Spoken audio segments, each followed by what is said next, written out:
So first of all, if you look into the program, I'm not Felix Früh, obviously. Felix graciously decided to swap places with me because I need to catch an airplane, so that's why the program is a bit off. I have to say I'm really impressed and amazed by the quality of this conference, by the quality of the speeches, by the quality of the conversations we all are having off stage and on all these little side events. And it's one thing that really amazes me about the longevity industry in general. You know, it's how people say when you're the smartest person in the room, you're in the wrong room because you should learn from other people. And in this industry, I always feel like I'm not only definitely not the smartest person in the room, I'm always thinking like, who the hell let me into that room, right? Those guys need to work on their door policies a bit better. So it's an amazing industry, and there is so much great research going on. There is research in medicine, in biology, in bioinformatics, in AI. And it's all about trying to find out how we can extend our lifespan, how we can improve the quality of our life, our health span. But if there's one observation that I may make about this industry is that a lot of the things that we see, which are truly amazing, they don't really translate yet into practical applications. They don't really translate well into clinical applications. It's important that we do this research. It's definitely very important, but a lot of the things that are going on are kind of looking for a silver bullet, or a magic pill is probably the better word in this context. And some people seem to forget that actually we have this magic pill in a way. We have it already. And I just want to make a quick poll. Who of you know someone who has cancer or had cancer, close relative, friend, family member, someone? So pretty much all the hands are up, right? There recently was a study by the Lancet journal. It's one of the most prestigious and most well-respected medical scientific journals that looked at what percentage of cancers is solely based on lifestyle factors. So not on your genetic profile, not on toxic environment, but purely based on lifestyle. What do you think? What's the percentage of cancer that could be avoided? Is it 2%, 3%, 5%? Any guesses? 20? 25? 18? It's 44%. And that's absolutely astonishing. So 44, every second hand we just were seeing was raised here. Every second cancer could practically be avoided just by changing our lifestyle. And that blows my mind, because we're trying to find that magic bullet, but actually lifestyle is one of those magic bullets that we have. And when we look at our health is pretty much 20-80. So 20% is our genetics, that's the stuff we cannot change. But the other 80%, that's lifestyle. And it's pretty boring, right? We all know that. It's how we eat. It's how we take care of our body, how we exercise, it's how we sleep, and how we take care of our mental health, right? So it's pretty basic, and everyone knows that. So the question is, why aren't we all healthy? Why do we have every second cancer still that's causing lots of emotional damage and financial damage and damage for the society and lots of suffering? Why do we have that, right? So why isn't it, if it's so easy to change, why are we not changing? And I believe there are two different things that play a big role. And one of the things is we are all creatures of habit, right? We don't like to change. I like the way I like them and to do things my way, right? And I don't want to change my habits. So that's one thing. But the other half of the equation is we all say, yes, eat better, sleep better, train better, whatever it is. But every one of you is different. Every one of you eating better, for every one of you, eating better means something else. We all have different requirements. Training better means something else for each one of you. Sleeping better, taking care of mental health means something else for each one of you. And so one of the reasons is, another reason is it's really hard to get that right, in the sense that we need to understand our genomics. We need to have the biomarkers to measure where we stand, to have a snapshot of our health. And then we also need to understand our patterns of behavior. So how do we create change in ourselves, intrinsically and extrinsically? And there would be an amazing amount of data available to learn more about ourselves, to learn more about our body. We have genomics, right? We have pharmacogenomics, so how do we react to certain medications? We have wearable devices. We can test the microbiome. We can test our nutrition. We can look at how we sleep. We can measure our stress level in our bodies. So we have amazing amounts of data, but so far it's all really stuck into silos. And it's really hard to bring it all together, and that's why I believe it's also hard for so many people to make these practical changes, because we want to make practical changes. It's great if we're going to develop the magic pill 10, 15 years down the line, but we want to survive those next 10, 15 years in good health, ideally. So what we do at Biolytica is essentially two things. So we have developed a platform that brings all these things together, all these data points together, and then allows us to make practical applications and practical suggestions based on that. And I don't want to bore you with the technical details. Health data is one of the most boring subjects you can imagine. We have a big team of people working on it. Very excited, but it is a very boring topic. But I want to show you a practical use case of what impact just using health data in a better way can have on someone's life by showing you a practical case of someone that our team actually worked with. So this is a real case. We changed the name, of course, we changed the picture, but the data is essentially real and the story is real. And I want to start with just a little intro, a view on how we do healthcare nowadays. And it looks like this.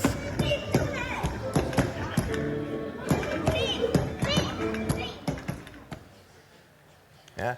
So that's the way we do healthcare nowadays, right? We wait for a symptom to pop up, and then we hit it with the next best thing we have. It's typically something pharmaceutical, right?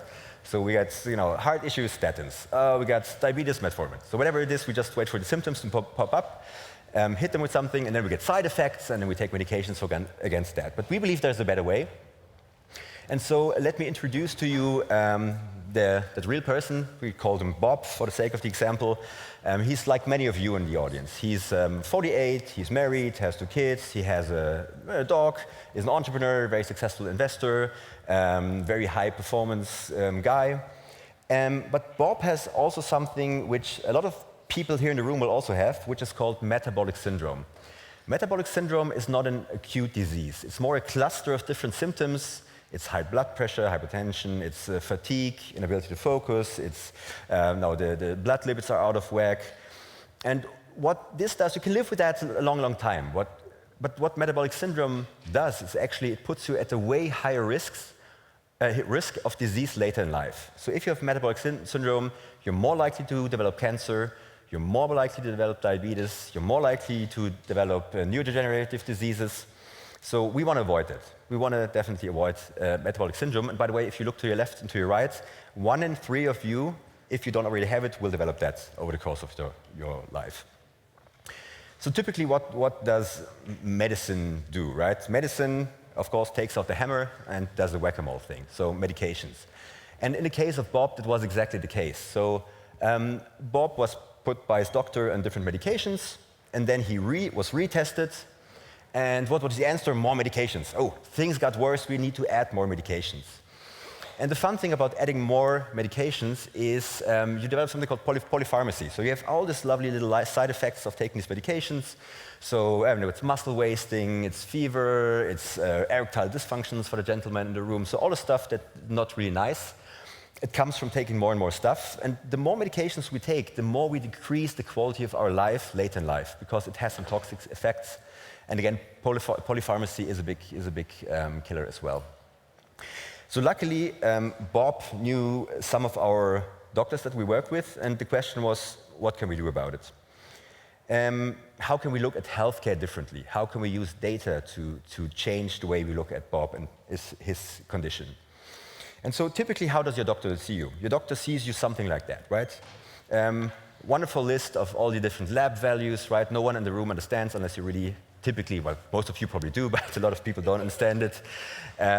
If you're not into that, and so you're really not involved in your own health journey, because if you don't understand what GGT means or what GOT means or whatever there is, how can you be involved, right?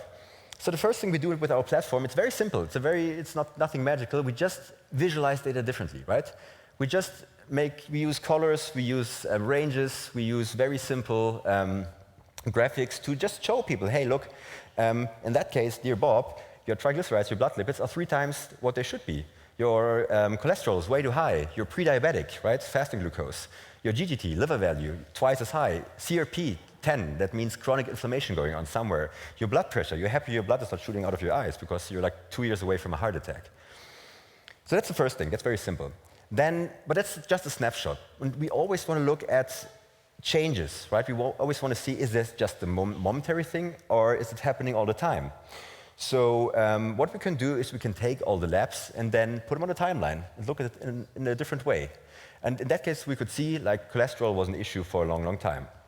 And all the other issues and all the other symptoms that he had actually as well. What else can we do? Of course, we need to track medications. So as I mentioned, Bob already was on multiple medications at that point. So we are tracking that. And that's typically where your health journey ends. So your doctor looks at your labs, looks at your medications, and then will happily add more or just change your medication schedule. But there's more that we can do with data, right? Every one of you is unique. Every one of you has a unique body, a unique system. So it's important to understand that blueprint. That blueprint is genetics, right? Genetics can give us great insights on what are the areas in your health we want to look at.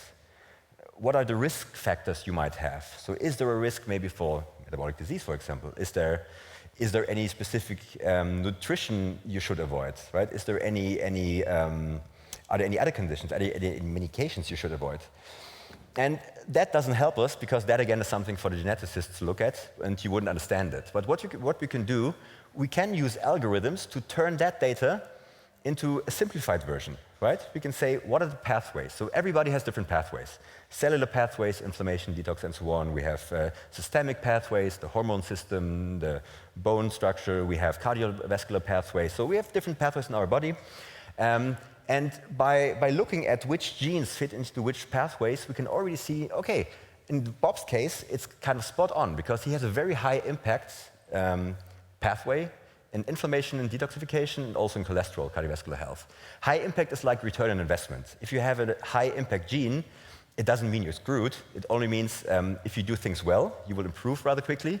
If you don't behave well, then you will go downhill quite quickly. So in that case, that actually matched what we were seeing in the labs and in the blood work, that there's some issue in these pathways. What else can we track? Of course, we all are wearing wearable devices, fitness trackers. Even your phone is a fitness tracker. It tracks your steps. But there's the Oura Ring, there's all the smartwatches that you can wear. And it's a tool we can use. It's more data points we can use. And what we would see in Bob's case was, hey, you're not moving enough, right? You're sitting in the office, you're not moving, you're not getting enough steps in, you're not getting enough exercise in, and that over a longer period of time. What else is there? Diet. No one likes taking food journals, right? Food journals is a horrible thing. You forget about it, you lie about the portion sizes, you're embarrassed about yourself because what you're eating. But everyone is taking pictures, right? Everyone is taking pictures for the Instagram, right? We do this anyway. So we can use algorithms to analyze these pictures, and it's not perfect, not at all, but we get a good idea of what people are eating, of the macronutrient profile, when they are eating, because if you have a plate and you take a picture, well, then we know when it was taken. So in Bob's case, what we would see is that he had a very bad diet, way too much simple sugars, way too many carbs, not enough good fats. So that was another data point. Now, how do we bring all of that together? So, of course, there are things like aging clocks. There's various ones. Now we have the blood age, methylation age. We have stuff like photo age, theoretically, psychological age. So we can implement all that. Clinical value, we can have another discussion about that. Not everyone is convinced about it, but it's a good indicator. But more importantly, we can bring all the data together in one view of the human body, right? And what this will do is it will tell you where are the points we need to put closer attention to, right? In that case, it was cellular pathways and cardiovascular health, for example.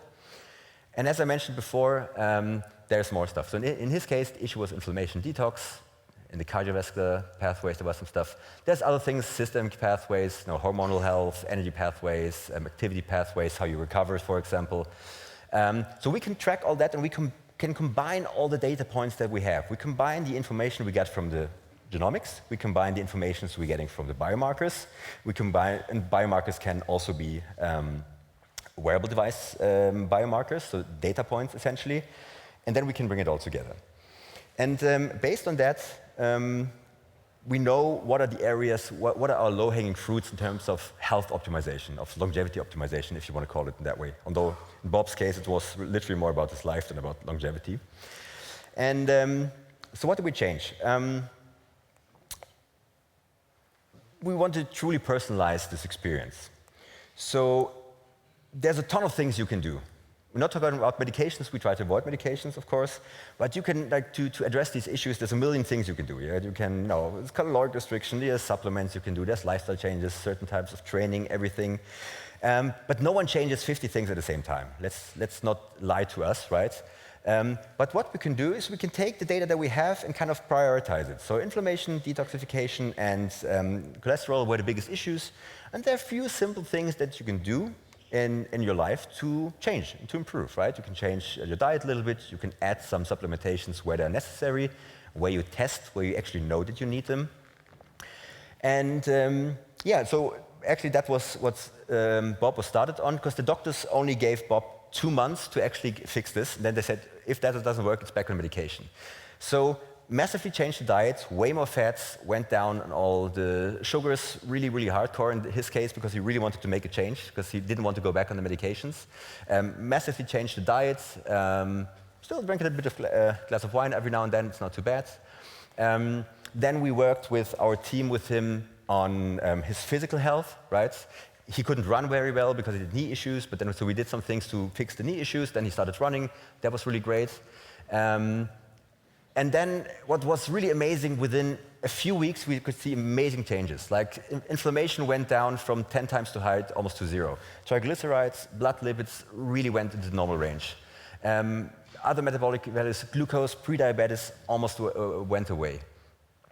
And that's all within just a few weeks. And that's, again, that's not some magic stuff. It's personalized, customized lifestyle changes. And that's the magic of why I'm always saying, okay, it's great if we have all these new things, but let's get that right. Because it's everyone can do that. Every one of you can do that. Every one of you can really optimize your health with these really, really simple things. And data will help us with that. And I'm really proud to say that even now, and that's actually 4 years later almost, he's doing well. He's keeping his weight. He lost about 15 pounds. Pretty much everything has normalized. He's pretty much off every medication, and he's keeping his rhythm, so there really was a massive change. And I believe they're really using personalized data and creating this personalized intervention really can do so much. I'm all for the research. We need to do it. It will get us somewhere in the future, but let's get those basics right. And so our tool, just a side note, so we also, it's a B2B tool, so we sell this to clinics where they can track multiple patients at the same time. We sell this to longevity physicians and experts in the field, that they can use it and use this with their patients and clients, because we don't want to overwhelm individual people with too much data. Too much data is also a bad thing, I can tell you that, because people will get confused. But it provides this kind of health dashboard, just in the same way that you have a financial dashboard for your stocks or whatever you invested in. It's a similar idea to having that for your health. And I mean, there's lots of Bobs around the world. There's Bobs and Bettys and Janes and Jamals and everything around the world. So I believe if we start using health data differently, if we start looking at health data in a different way, we can use it, we can improve in so many areas. And home health, corporate health, helping people to be healthier in the workplace, insurance industry, supporting people in a healthier lifestyle, incentivizing them, not by punishing sick people, diagnostics, pharmaceuticals. So I believe using health data in a different way and not looking at health data as this mean thing that now invades my privacy can really make a change. So yeah, that's pretty much it. I really believe that, what's on the last slide here? Yeah, if we aggregate data, integrate data, and look at it on a long-term perspective, then really we can make a big change. And so I'm asking you 2 things. So first of all, the 4 basics, they're not that hard to do. So work on that, please, because it can make an impact. It can bring you those 10, 15 years starting today that you want for your life. And secondly, let's rethink how we look at health data. Really try to implement as much as we can, take the data that we can, combine it, and learn more about our bodies, because that can really make a massive change.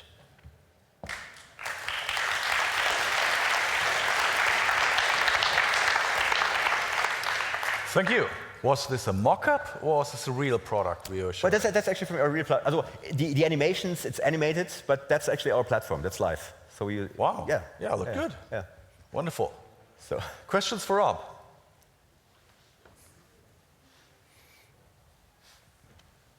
Thank you very much. I think it's a very impressive case. However, we all know that we know what we should do, but we don't do that. And I think it does not end with having data, because we know a lot what is not good for us, but we anyhow do it anyway. Where is the link to the behavioral change? And do you intend to offer that? Because that would complement the data to real output. Funny that you mention it, because what we actually also do, we have, so in our team, about 2/3 of the people are data experts, data scientists, bioinformaticians that help build the platform. And then we have a full clinical team that helps to give the data meaning, right? Because you need the clinicians and the practitioners to really understand what's going on.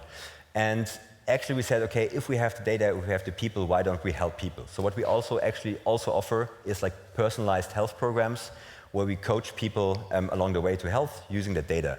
But it's not so much about us, it's the question. I think it's also interesting in the sense that how can we create change in behavior in general?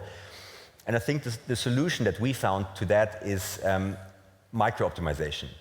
You don't want to make big changes. You don't want to make 10 changes at the same time. But if we know, for example, okay, you might have an issue with detoxification, and for example, in my case, I have very bad detox genes. I also have very bad caffeine metabolization, right? So I was drinking by the buckets coffee in the past.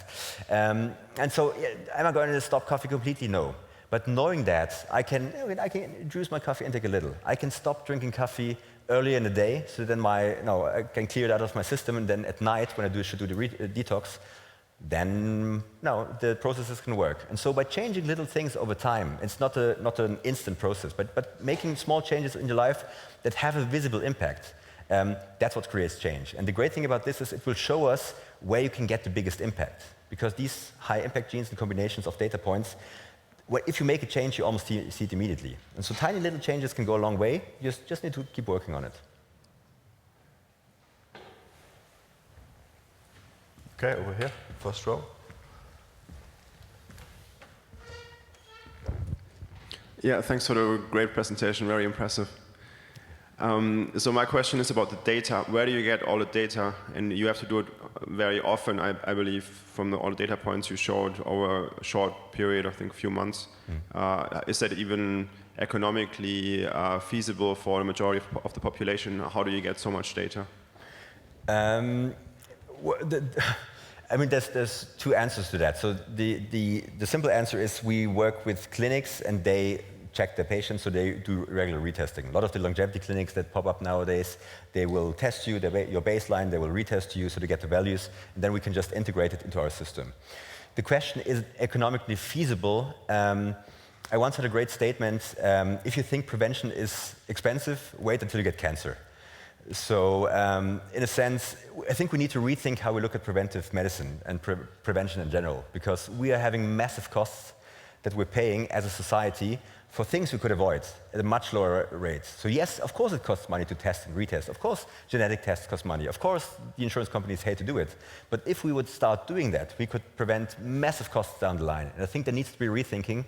And that's why I also think the longevity industry is great, because that will help to get that preventive mindset into society over time. And there's no other way. We can't sustain the healthcare systems that we have around the globe. We need to change, definitely. I have a short follow-up question. So how often do you have to retest? Is it like you have to do it all the time, or you just do it once and then you set up your diet and then you're done? Or do you do it like once a month or once every few weeks? There's no answer to that. It really depends in the sense that there are some tests you need to take once. If you do a full exome panel, 850,000 SNPs, you get it in the database. If there's new science coming out about certain genes, we just update it in the system, but you don't need to retest, right? There's other things where it might make sense to test every day if there's something we really don't want to look at. So it really depends on the personalized situation. There's no right or wrong answer, but typically some blood work is like maybe every 3 months makes sense. Other data is live, like wearable device data is live. I'm wearing a blood pressure measurement device here, which is one of the founders here in the room also is from, it's an Actia device, it's really great. So that gives you live data. So it really depends on the situation. Yeah. Okay, I think we're good. Thank you, Rob, Konrad. Thank you. Thanks for having you.